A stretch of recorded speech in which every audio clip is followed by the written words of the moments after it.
When you look at another person, your brain activates a highly specialized neural network dedicated to one extremely specific task: processing their face. Regions like the inferior occipital and inferior temporal cortices constantly scan for invariant facial characteristics. In fractions of a second, these regions execute two distinct evaluations. First, they calculate identity, who the person is. Second, they evaluate aesthetics, how attractive they are. We have a solid biological understanding of the first process. The ability to recognize a specific face is deeply hardwired into our DNA and is highly heritable, which raises a compelling biological question. If the mechanics of identifying a face are written into our genetic code, is our aesthetic preference for that face also inherited, or is beauty actually constructed by our environment? A 2015 study published in the journal Current Biology leveraged data from the Australian Twin Registry to empirically answer whether human aesthetic preference is born or made.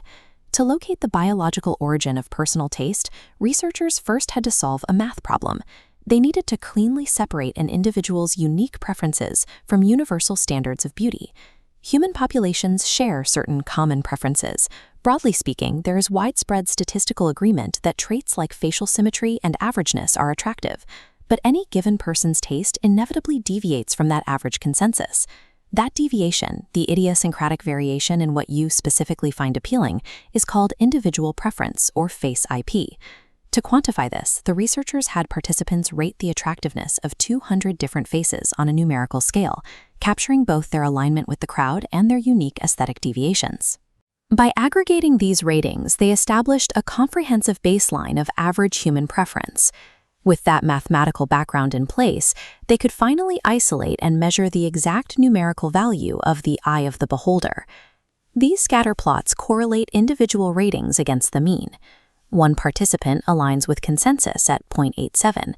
Another diverges at 0.57, revealing unique taste.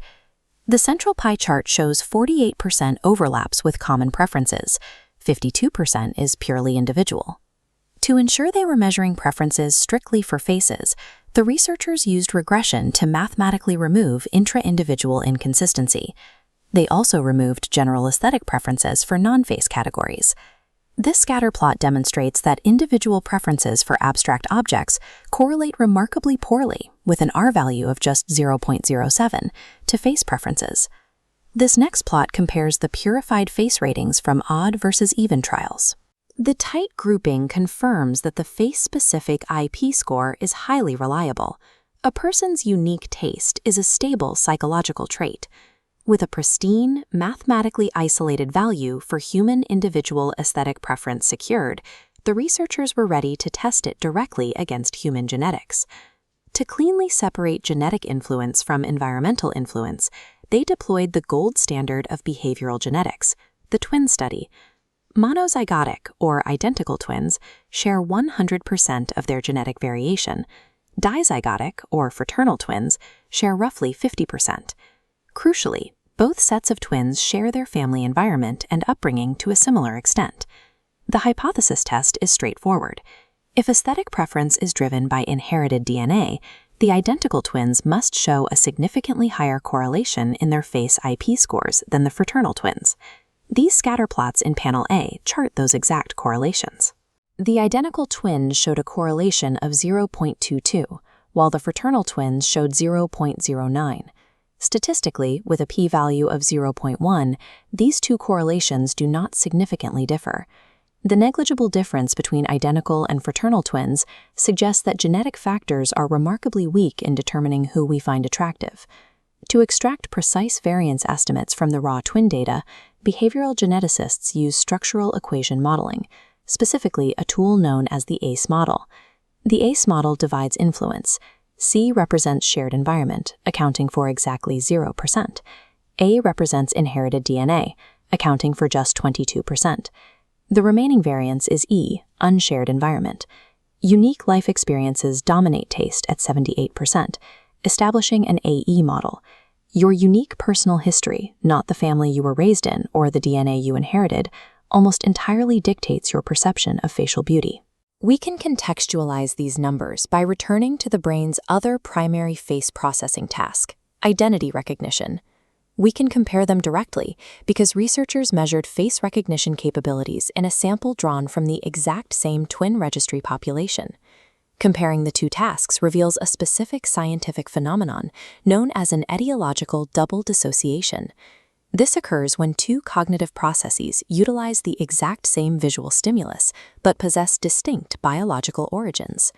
This horizontal bar chart compares the structural equation models for both tasks.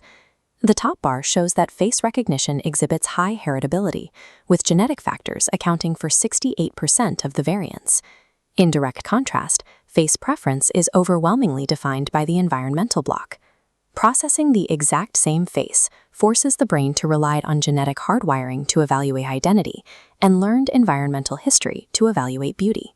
That 78% unshared environment encompasses idiosyncratic social learning, differing peer influences, and a lifelong accumulation of unique visual encounters. Finding an objectively measured, reliable behavioral trait that is so thoroughly dominated by unique environments is highly unusual within behavioral genetics. Because the study occurred in a socio-culturally homogeneous Australian population with a relatively uniform broader environment, the extremely low genetic contribution strongly emphasizes the power of micro-environmental experiences. Human evolution has hardwired our ability to recognize each other's identities, but the architecture of the social brain dictates that our individual notions of beauty are a continuous, lifelong process of learning.